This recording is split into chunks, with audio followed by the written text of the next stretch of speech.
Hello, my name is Ixpahuatzin Gonzalez, and I am one half of the founders of the Dream School. I currently am in Oaxaca. I was born and raised in Chicagoland area.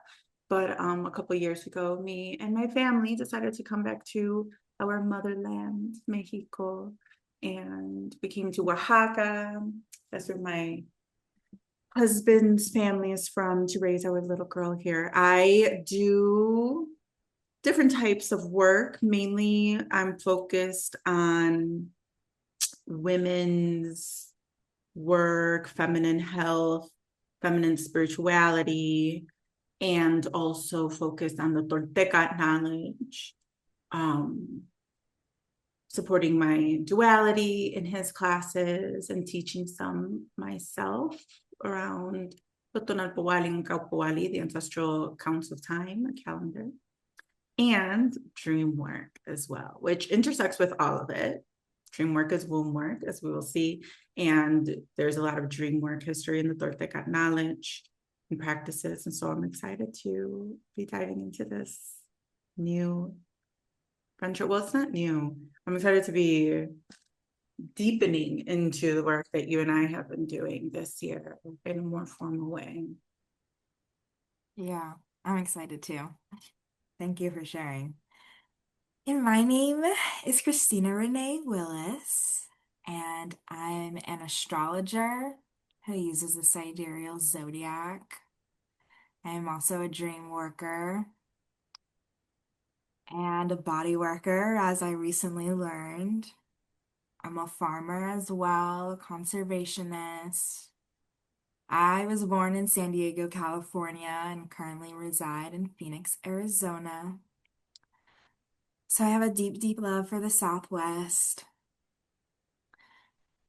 And I may soon be embarking on a path of becoming a children's play therapist. So stay tuned for that. Me and Ixpahuatzin are here today to share a bit more about our baby, the Dream School for Smoke and Mirrors. And this upcoming cohort we are welcoming of only women of color, exclusively for women of color. Now we'll start on the week of Fall Equinox 2026.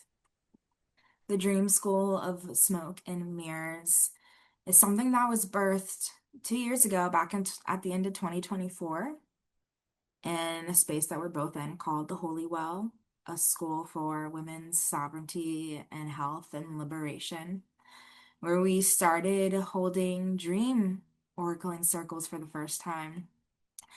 And then at the end of that, we realized that this was much bigger than just one dream circle and was actually an entire dream school. And so then we started to build out a whole curriculum for it. And now here we are with the 2 year Mm-hmm. school. The goal of our school is to empower people, is to reflect back to people that they have everything they need within themselves and within their subconscious to not only understand themselves, but to also make the right decisions and the right changes in their lives and to lead and steward their families and their communities. The most powerful part about dream work, which we will touch on, is the fact that you don't need anything else but yourself and your homegirls.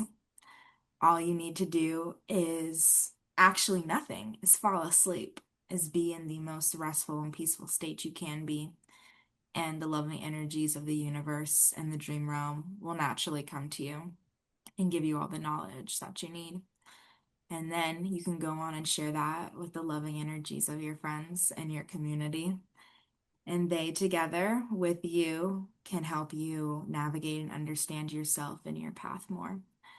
And so the goal of our dream school is to teach people, is to teach women, and this year women of color exclusively, how to do that. So that way you may be the most empowered and robust version of yourself.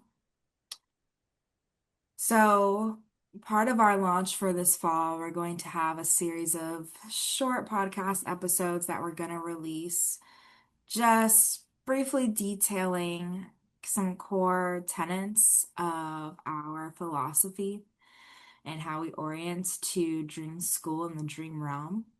And so, because this year is the first year where our cohort will be exclusive to women of color, this episode we're going to be talking about the long-standing history of the global majority in this world, going all the way back to the beginning of human civilization, really. This history that we as peoples outside of Western Europe have held in regards to dream work and the deep ancestral knowledge that everyone who roams the globe today holds in regards to navigating the dream realm. Mm-hmm.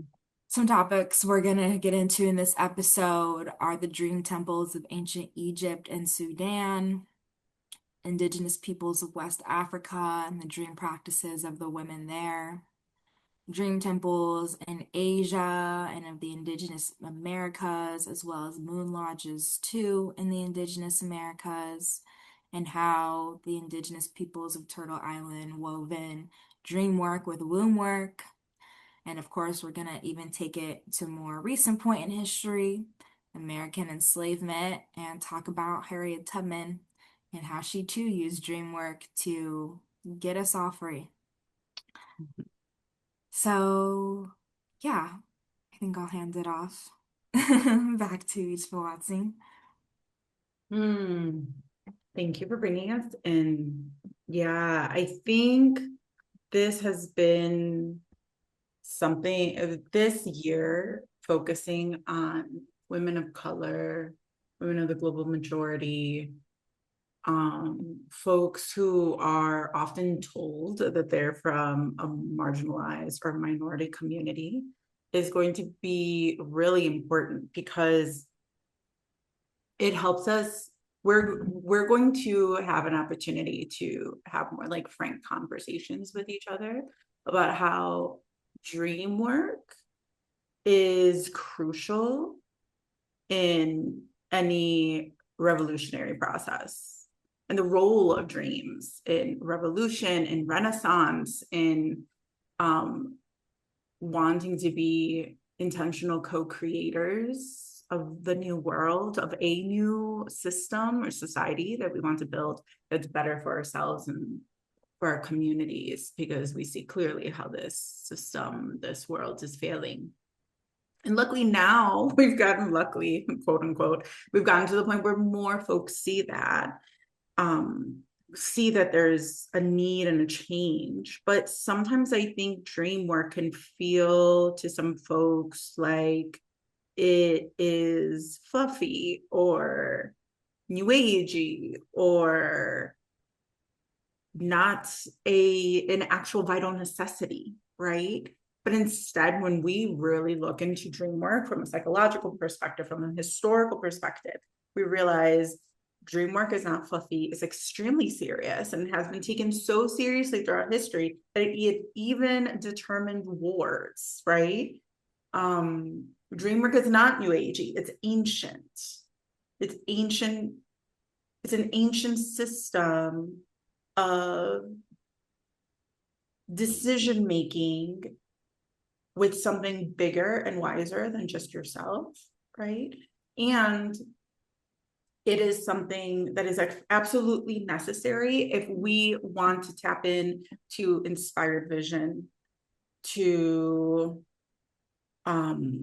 challenging the status quo and finding solutions that are outside of the norms, outside of the box. And so I think going through this journey through history or through different ancestral societies around the globe will hopefully help ground that for everybody. So I think one of the first entry points that we often find in dream work ancestrally is usually connecting us to ancient Greece and ancient Rome. And there's a good amount of information out there showing us that there were dream temples that were, or dream work, or dream books, dream analysis books that came out of ancient Greece.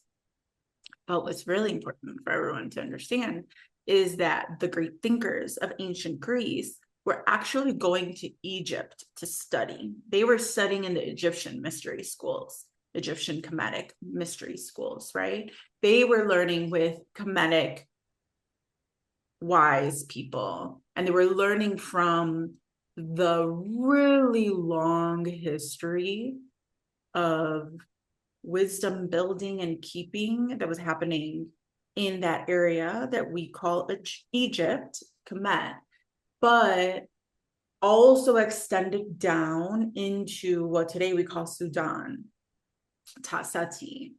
And when we look into the history of dream work, dream analysis books, and dream temples, we see that they all actually started in that region that we call today Egypt and Sudan. So it's crucial for us to understand that this history goes deep. It goes like most scholars, most folks are going to claim that it's about 4,000 years old. They'll say that there's like evidence for the dream temples in Egypt 4,000 years ago, but it actually goes way further, probably about 12,000 years into Tasati. And then that's another Pandora's box that happens when you open the rabbit holes, when you dig into understanding the influences that Taseti had onto what we today call Egypt. So wise people from Taseti or Sudan, from the Dogon nations, and you're going to talk more about that also. They were working for thousands of years on establishing these systems, these analyses. The oldest dream analysis books that we have are where they're like writing down dreams and what they symbolize. If they're positive dreams or negative dreams, comes out of Egypt or that area that today we call Egypt. The dream temples of Isis were known, especially in, also that has to include, we have to always remember every single time I'm referring to ancient Egypt or Kemet, I'm also referring to the areas of Sudan / Taseti, right? These temples were beautiful dream incubation spaces that have this really powerful, potent practice of bringing people together to sleep and do other work in temples devoted to dreaming that were being guided by the priestesses of that temple, where they would assist folks into intention setting, dream incubation, sleeping in certain ways, and then being woken up and after having received guidance during that night of sleeping. And then the dream priestesses would help them unravel those dreams and make decisions about their lives based on the dreams. This is an ancient science or therapeutic practice, we could call it, right? Where we see that folks are being guided to receive counsel, not from someone else or someone apart from themselves, but from themselves, from their inner self, and all of the deep ancestral wisdom that you can find by going within, right? So I think it's really important to dismantle the myth that a lot of the dream practices and dream analysis comes out of ancient Greece. It actually goes a lot deeper and a lot further south than that, right? Totally, totally. That brings us, if we're talking about ancient Egypt and Sudan, we're going back 10,000 plus years. So if we move a little bit forward in the timeline, now we're about like 5,000 years ago. And we're talking about the ancient Dagra peoples, the indigenous Dagra peoples of West Africa who reside in present day Burkina Faso and Ghana, and I believe the Ivory Coast as well. And for some context, the Dagra people, who, if you follow me, you know, I'm a very big fan of Malidoma Patrice Somé and Sabanfu Somé. And the history of the Dagara people and what I'm finding in my continued research of the Dagara people and also the Dogon and other indigenous peoples of West Africa start closer to East Africa. And of course, we know ancient Kemet was invaded by the Greco-Roman Empire, turned into Egypt. Lots of history, lineage change during that time. Lots of violence, of course, occurred in that transition, and many peoples in that part of the world fled for their lives and headed more into West Africa. And so the Dagara people are an indigenous group that did take part in that fleeing. They did not always reside in West Africa as the Dagara people. They came from more east in the continent and found refuge there on the western, closer to the western coast, and formed as the Dagara. So while the history of the Dagara people as the Dagara goes back about 5,000 years, the history of their ancestors goes back much farther in a completely different part of the continent. And they ended up there because of this violence and this colonization that took place closer to Egypt and Sudan. Um, so the practices and their teachings and their knowledge, we can assume most likely were heavily influenced by East African practices and dream work as well, and have been adapted for their region and their time. And also may be slightly influenced by Catholicism as well, and their resistance to that. So the Dagra, of course, I've only read a few books on them, and I totally understand and know that the full breadth of the knowledge of that people is going to span way deeper than any book could ever encompass. But from my research and what I've gathered, dream work is incredibly important to the Dagra people, specifically the women. And this is a big reason why our school, as it currently stands, is only for women, and especially this year is specifically for women of color, in part to honor the ancient practices of the Dagara people and other indigenous groups of women who are of the global majority, and their dream practices and orientations to dreams. And the reason that dreaming and dream work is so important to the Dagara women is because it is literally seen as like one of the gender assigned roles, one of the gender specific assigned roles to Dagara women. It is seen as your duty as a Dagara woman to go to sleep, to dream, and to report back to your community what you have dreamt, especially when you are on your bleed. Um, in fact, women dreaming is so important that when a woman is menstruating in the Daga tribe, people, especially men, will often, give offerings of either physical things like food or water or whatever, jewelry, adornments, or acts of service in exchange for bleeding women to dream an oracle on their behalf. In fact, in the Dagra tribe, men and women sleep separately from each other. Even married couples, like a married man will go sleep with all the men, a married woman will go sleep with all the women at night. Um, and children pre-puberty can kind of choose wherever they will sleep. And while I'm not specifically sure of why this happens, I have an inkling that one of the purposes is for dreaming, is for the women to all be dreaming together, and I'm sure for the men to all be dreaming together as well. And I'm sure there's a lot of communication and dream walking that's happening, when people are all sleeping together in this way. And so it is a woman's duty to dream and report her dreams back to her sisters so that way they can all weave their dreams together and understand what is coming for their people in the future, and also understanding what they need to know right now in the present for their community and for their personal lives. It's so important the community really does see themselves in a large way, and when I say the community, I mean the men and the women really do see themselves largely dependent on the women's ability and willingness to dream in this way. But it is dreaming, of course, is not just for or about the women. In Malidoma Patrice Somme's book of Water and Spirit, he talks about a lot of the dreams that he had during his manhood rites of passage initiation, Mm. and how oftentimes the night before, they would do another trial, in his initiation rites, he would have a dream about what he was going to expect or what he would need to do to pass whatever test.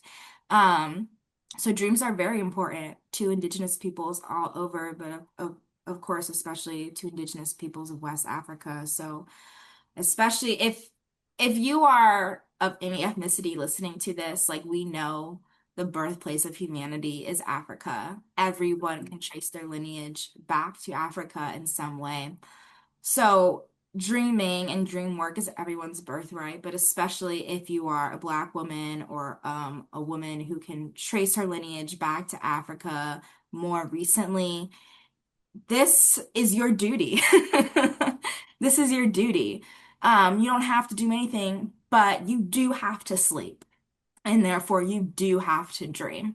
And you do have to share your dreams with other people. It's kind of impossible to go your whole life without ever being like, hey, I had this crazy dream. Can I tell you about it? Like, it's basically impossible to stop yourself from doing that, to stop yourself from having at least one dream in your lifetime that you will be greatly affected by.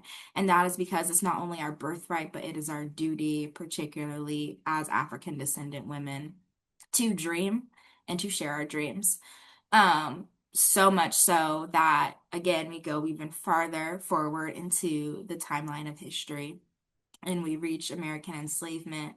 We reach Harriet Tubman, who, of course, we know as the pioneer of the Underground Railroad, as an enslaved Black woman who was disabled, who had received a really terrible head injury when she was a young girl from the man who believed that he owned her, which many historical claims say contributed to spells, fainting spells that she would have, to visions she would have during the waking day, and also potentially to very visceral and prophetic dreams she would have at night. A lot of people aren't aware, but there's a lot of accounts and evidence that suggests that Harriet Tubman had lots of dreams of escape routes, that she largely built, the pathways of the Underground Railroad that led to the North through what she saw in her dreams while she was sleeping. There's even reports of Harriet Tubman having dreams about Amistad, the Spanish slave ship revolt that happened off the coast of Cuba before it happened, and reports that she had dreams about the Nat Turner slave rebellion too before they happened, which ultimately then inspired the beginnings of her own abolitionist struggle and, this idea that came to her of like, actually, I'm going to help 80 plus slaves leave the South. And 80 is just the minimum that we know of people that she helped escape. And from all reports that we can find, we know that she never lost a single person. And of course, she was incredibly brilliant in several ways. And one of those ways that fueled her brilliance was no doubt her dreams. And we'll never know everything, of course, unless maybe we set the intention for our dreams to find out some more information about that. Mhm. But no doubt, I may not even be here today, being able to talk about this. We may still have enslavement in the way that we saw it hundreds of years ago had Harriet Tubman, and I'm sure many names we'll never know had they not been able to dream and had they not had the courage to follow their dreams.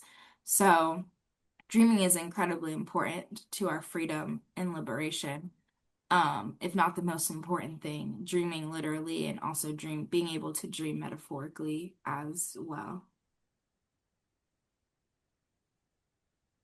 Ah, so powerful.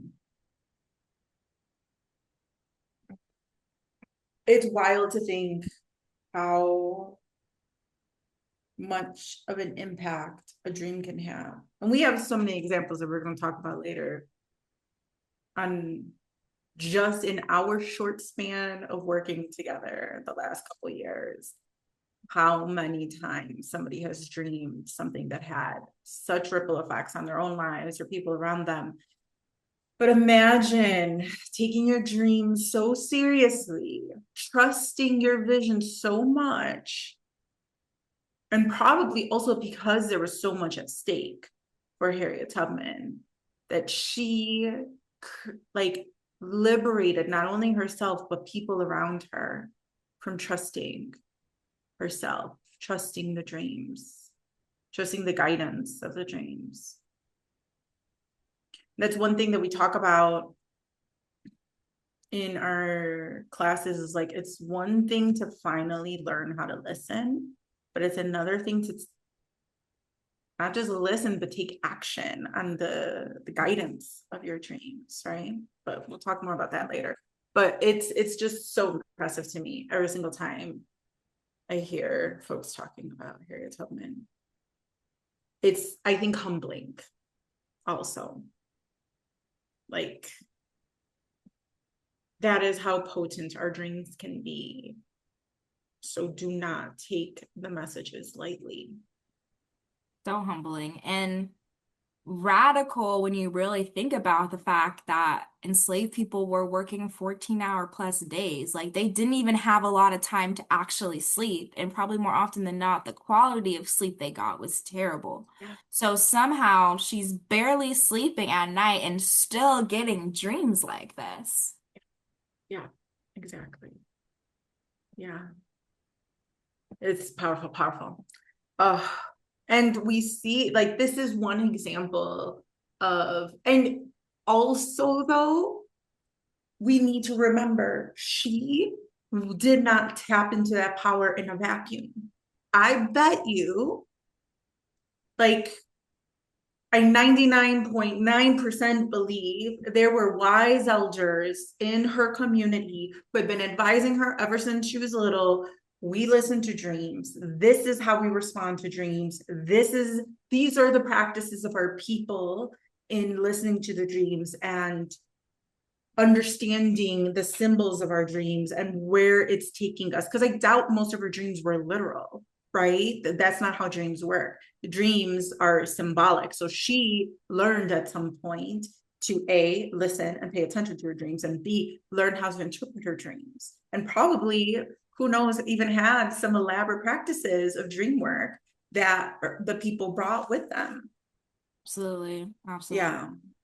And so many of those dream practices are that potent, and so many of our symbols are that powerful. And we see all around the globe how many, pretty much every single ancestral nation that rose to power in one way or another had dream work practices.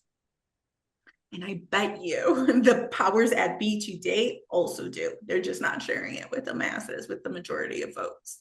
But there were really elaborate. So I think the oldest book of dream analysis that has been found, like a dream interpretation text, has been found in Egypt, quote unquote, right? Known as the like Ramside dream book. And that one is about like 1300. I was gonna say 13,000, 1300 years old. Then there's also been some dream interpretation books found in China that are about like 1100. Well, that was, no, not 1300 years ago. That was 1300 BCE, right? Before Common Era in Egypt. And then there's been dream interpretation texts that have been found in China from about 1100 BCE. Dream dictionaries. One thing that people have lifted up about the Egyptian dream interpretation text, though, is that it's not just a list of symbols and their meanings, but also considers context a lot.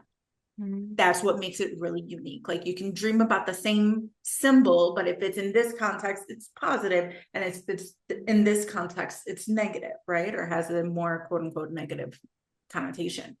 But the dream diction, there was more like dictionaries, right? Symbol dictionaries that they found in China from 1100 BCE. Then in Japan, there's deep history of dream interpretation, especially like in Shintoism and Buddhism. And then there's dream weaving practices in the Philippines. There's dream practices that come out of India.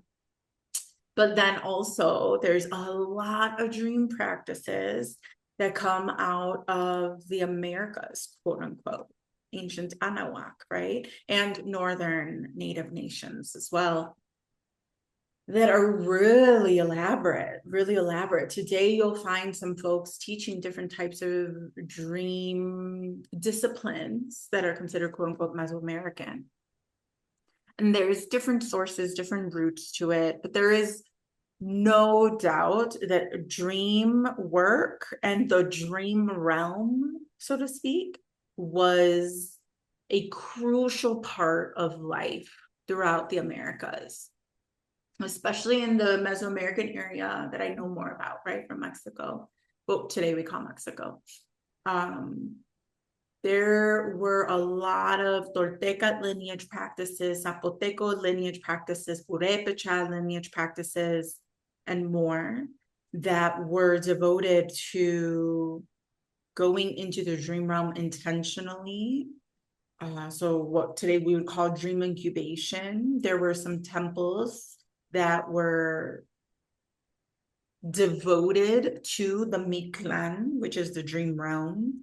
Exactly what kind of practices were being done there, we sadly don't have a lot of evidence for, like paper evidence, but there's a lot of practices that have been passed down through oral history from teachers to students in Mexico related to dream work.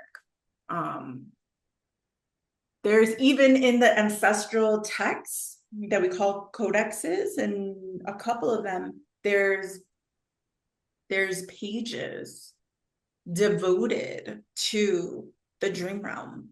So we know that it was studied so much that they were even documenting certain times of the day that dream work was more potent, certain days of the months, of the 20-day months, where dream work was more potent, certain 13-day cycles, or like we could call them months, where dream work was most potent.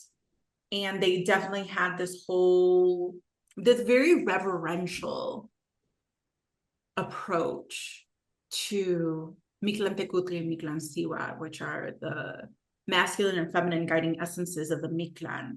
So much so that they considered them almost like a mother father. They understood, we understand, but people today are still practicing this, understand that so much of who we are depends on our relationship to the dream realm, our health, our sense of identity,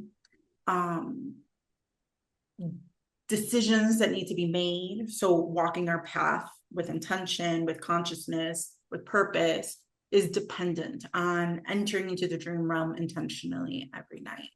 So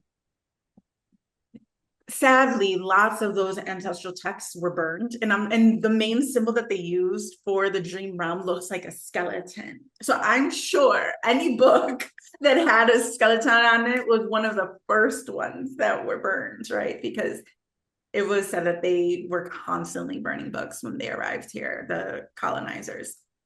So, but luckily, some of the codexes that were more general survived. So they just have like 1 or 2 pages in there that shows really elaborate practices that were done, which proves that there was all of this other work that was being done to reach that point, that pinnacle of dreaming at certain hours or dreaming on certain days. Right? So dream work was sort of was completely meshed into the calendar system that they had for everybody, and also into practices similar to divination, right? What we could call divination today. Divination is a tricky word because it implies certain concepts, but oracling abilities, you could call it as well.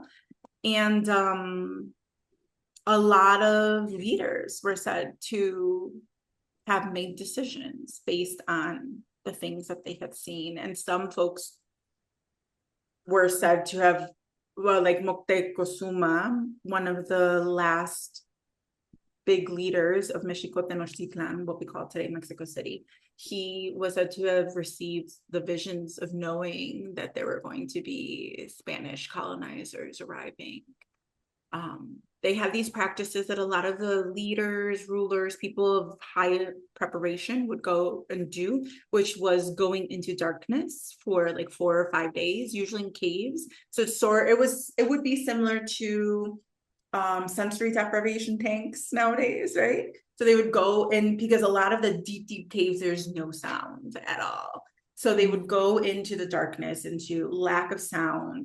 And today's research shows that our pineal gland will be creating melatonin in darkness. Usually, this is the way our brain is designed. But after 4 days of pure darkness, our pineal gland shifts from making melatonin to starting to make melatonin and more DMT.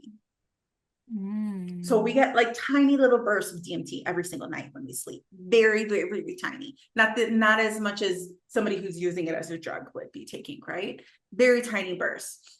But when we are in darkness for 4 days straight, it starts activating that mechanism. So that is deep sleep state, right? We are talking about going into an altered state of consciousness every single night when we go to sleep first, right? It's a beautiful gift that we get to go into an altered state of consciousness for free, like you're saying, and tap into so much wisdom. But then they would do it for a really long time. And it was during one of those retiros or retreats that Moctezuma, or what many people call him Montezuma, saw the vision that the Spaniards were going to arrive and there was going to be a lot of death. And then he was scared.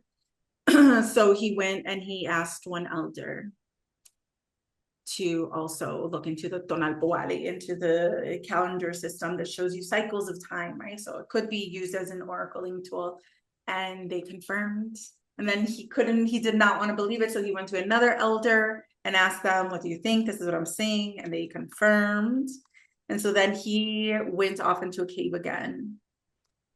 And a lot of people will say he went to the cave because he was scared of what was to come, but it's because most likely he was doing this retreat again. But he stayed there too long. They had to go get him. They were like, you can't run away from this.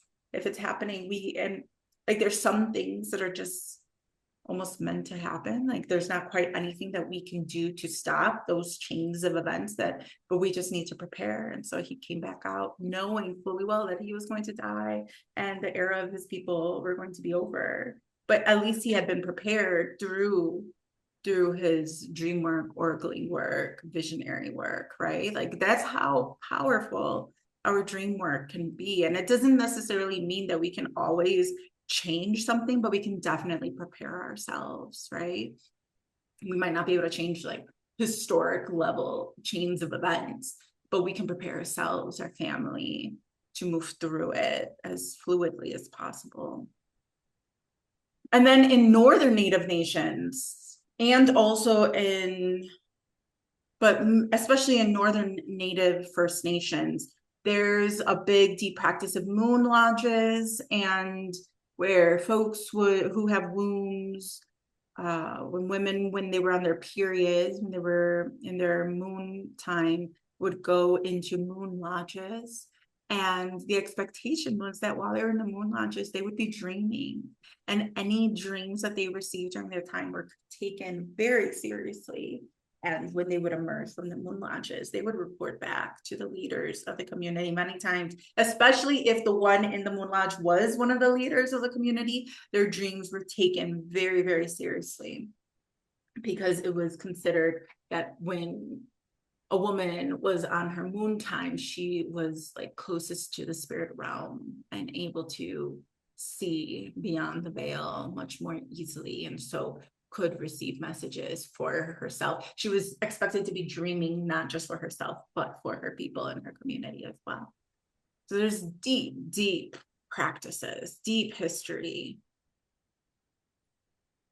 that is up to us to to reclaim, to dig out of the earth, right? Or like water these seeds and have them grow back into the practices that guided our people in ancient times through really intense moments as well, right? Whew. Really intense. Wow. Wow. Dream work can be sad. It can be It sad. is. Yeah, but Because dream work is honest. yeah, dream work is honest and it completely um it has a brilliant way of completely skirting around our own conscious filtering and just getting to the root of it, whether we want to accept it or not. Yeah. Mm-hmm. But thank you for sharing that. Oh, we are at the end of our time for this episode. So, if you have been listening to this and you're a woman of color and you are feeling the loud yes inside of you, if you would like to join us this fall for our dream navigation course, the link to application will be available in the description or the caption, wherever you should come across this. The link in our bio. We start week of fall equinox. We'd be so honored and humbled and excited and ecstatic to have you with us. So we do hope you are hearing the call. And this is only our first episode. We have 3 more that will be dropping. So wherever your answer may be at this moment, please tune in for the next episodes to keep engaging and learning with us. And if you are listening to this and you are not a woman of color, but you know a woman of color who may really feel inspired and enlivened and aligned with this school and this work and this message and this episode, please, please, please share it with them. Share it with her so that way she can step into her full power as well. We extend y'all so much love, light, and peace, and we will see y'all in the next episode. Thank Bye. you.